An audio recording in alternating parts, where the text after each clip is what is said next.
ओम नमः शिवाय। जय माता दी दोस्तों, मैं भाविनी मिश्रा अपने चैनल में आप सभी का एक बार फिर से स्वागत करती हूँ। आप सभी को आने वाले हरितालिका तीज व्रत की बहुत बहुत शुभकामनाएं। ये तीज का व्रत हम सब के जीवन में अखंड सौभाग्य लेकर आए, यही कामना करते हुए मैंने ये वीडियो बनाया है। इस वीडियो में मैं आपको बताऊंगी कि मंदिर में हमें कैसे पूजा करनी है, मंदिर में कौन कौन सी पूजा सामग्री ले जानी है, पूजा सामग्री प्लस हम मंदिर में कैसे पूजा करेंगे वो संपूर्ण विधि मैं आपसे शेयर करूंगी। आइए जानते हैं कि क्या क्या पूजा सामग्री की जरूरत पड़ेगी जब हमें मंदिर में पूजा करना है। तो ये कच्चा दूध गाय का है, गंगा जल आप ले सकते हैं, जल लेंगे। उसके बाद दही चाहिए, शहद चाहिए, शहद न हो तो चीनी चलेगा, देसी घी चाहिए, रोरी, अक्षत। उसके बाद आप ले सकते हैं विभूति मिल पाए, चंदन मिल पाए भगवान को लगाने के लिए। बेलपत्र बहुत जरूरी होता है, बेलपत्र हो गया, धतूरा हो गया, मदार का फूल हो गया, मदार की पत्ती हो गई। इस तरह से ये देखिए धतूरा है। फूल लेंगे, सफेद रंग का फूल मिल पाए, ये देखिए मदार का फूल है। तो इस तरह से फूल की माला आप ले सकते हैं, सफेद फूल की माला भगवान शिव को चढ़ाने के लिए। ये देखिए इस तरह से फूल माला जो आसानी से मिल पाएगी, आसानी से मिल भी जाती है। जब तीज का व्रत होता है तो उस दिन आसानी से फूल माला मंदिर के बगल में मिल जाती है, सारा सामान मिल जाता है। माता पार्वती को चढ़ाने के लिए श्रृंगार का सामान लेंगे। देखिए इस तरह से ये श्रृंगार का सामान मैंने लिया है। क्योंकि मंदिर में जाना है तो ज्यादा सामान ले जाने में दिक्कत होती है, तो हम एक थाली में सामान सजा लेंगे। बिंदी, सिंदूर, चूड़ी और जो भी श्रृंगार का सामान है, चुनरी माँ को चढ़ाने के लिए लेंगे। हरतालिका तीज व्रत की कथा ले लेंगे, मंदिर में पंडित जी भी सुनाते हैं, आप अपने हाथ में भी रख सकते हैं। आलता, महावर, मेहंदी, सारा श्रृंगार का सामान हमें माँ पार्वती को चढ़ाना है। फल फूल ले लेंगे आप, सेब, केला, खीरा, जो भी मौसमी फल है वो लेके जाएंगे। कोई भी मीठी चीज आप भोग में बना सकते हैं, मीठी चीज ना हो तो मिश्री भी आप चढ़ा सकते हैं। ये देखिए बहुत से लोग हलवा पूरी चढ़ाते हैं, तो जो भी आप चढ़ाते हैं, आप क्या होता है आप इस तरह से बस देखिए इतनी ही पूजा सामग्री की जरूरत पड़ती है। आप चाहे तो इसे एक किसी डोलची और उसमें भी आराम से रख के ले जा सकते हैं। अब मैं बताऊंगी कि मंदिर में पूजा करने की विधि क्या है। तो सबसे पहले सर्वप्रथम हम भगवान गणेश जी की पूजा अर्चना करते हैं, तो उन्हें हम जल चढ़ाएंगे मंदिर में। इस तरह से भगवान गणेश को हम जल अर्पित करेंगे इस तरह से। फिर थोड़ा सा दूध, हम कच्चा दूध चढ़ाएंगे भगवान गणेश जी को। फिर ये देखिए सभी भगवान जी को हम जल अर्पित करेंगे। वहां जो शिव परिवार होते हैं मंदिर में, शंकर भगवान जी, कार्तिकेय जी, माँ पार्वती, नंदी, सबको हम जल चढ़ाएंगे। उसके बाद हमें गणेश जी की पूजा करनी है। इस तरह से देखिए गणेश जी को दूध चढ़ाएंगे। उसके बाद भगवान शिव को दूध चढ़ाएंगे।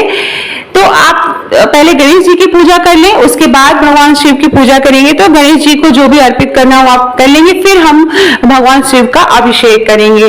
तो गणेश जी को फिर से जब भी हम कच्चा दूध चढ़ाते हैं उसके बाद हमें फिर से जल डालना होता है, जल डालेंगे। उसके बाद कुमकुम लगाएंगे, अक्षत चढ़ाएंगे, दुर्वा चढ़ाएंगे, फूल चढ़ाएंगे। पीले रंग का आपको फूल मिल पाए तो ये भगवान गणेश को चढ़ाने के लिए पीले रंग का फूल चढ़ाएंगे। समी के पत्ते मिल पाए आपको तो समी के पत्ते चढ़ाएंगे। भगवान गणेश को जनेऊ चढ़ाएंगे। तो जनेऊ चढ़ाने से पहले आप उसमें हल्दी लगा सकते हैं, 2 जनेऊ आप ला सकते हैं। भगवान शिव को भी आप जनेऊ चढ़ा सकते हैं। भगवान शिव का अभिषेक करेंगे शिवलिंग पे। तो चूंकि मंदिर है तो सबसे पहले जल चढ़ाएंगे, कच्चा दूध चढ़ाएंगे, दही चढ़ाएंगे, शहद चढ़ाएंगे। शहद नहीं हो तो जैसा मैंने बताया चीनी आप ले सकते हैं। देसी घी चढ़ाएंगे, गाय का देसी घी चढ़ाएंगे। तो इस तरह से भगवान शिव का अभिषेक किया जाता है।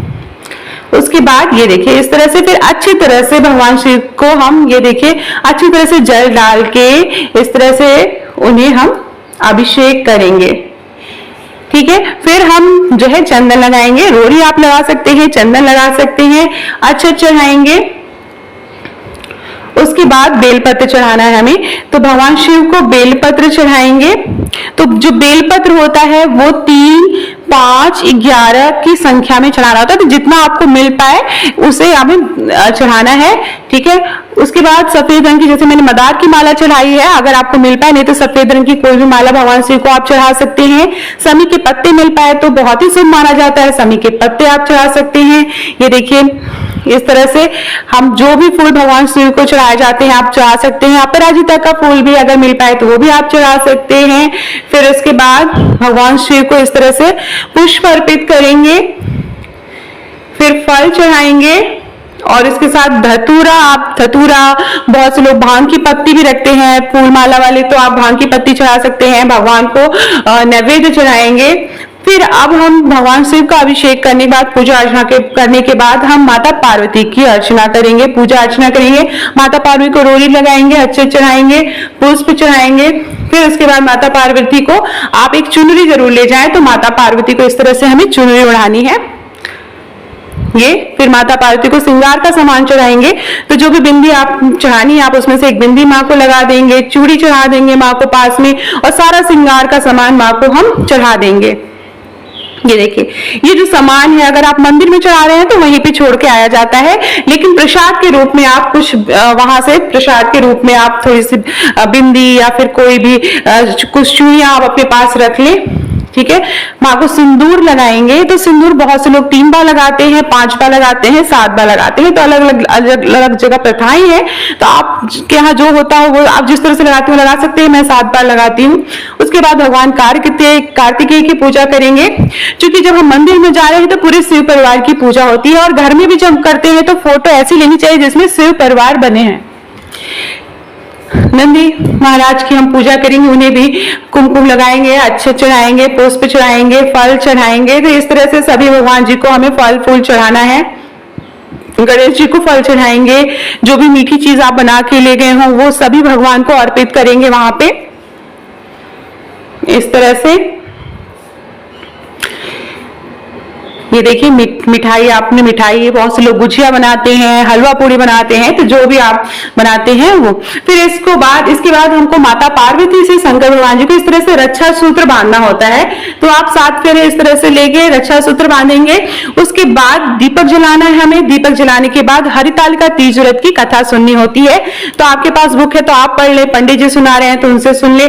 उसके बाद हमें आरती करनी है, भगवान गणेश की आरती, भगवान शिव की आरती और माता पार्वती की आरती हमें करनी होती है। उसके बाद हमें सुहाग लेना होता है, तो सुहाग लेने के लिए 7 बार सिंदूर माँ को लगाएंगे चुटकियों से अच्छी तरह से लेके, फिर अपने बार 7 बार अपने मांग में लगाएंगे, फिर हाथ धो के 7 बार फिर से माँ को चढ़ाएंगे।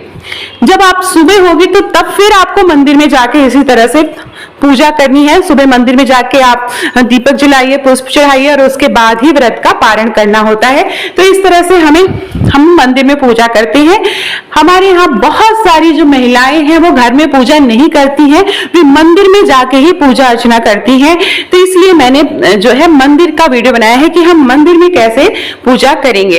तो बहुत ही सरल तरीके से मंदिर में भी पूजा हो जाती है। आप सामान है वो एक थाली में सारा सामान रख के ले जा सकते हैं। जो श्रृंगार का सामान है आप जो माँ को चढ़ाया वो वहीं छोड़ दीजिए। बहुत से लोग अपनी सासू माँ को श्रृंगार का सामान देते हैं, तो आप इसमें से कुछ श्रृंगार का सामान लेके आप अपने सासू माँ को देके, साथ में साड़ी लगा के, दक्षिणा लगा के उनसे आशीर्वाद ले सकते हैं।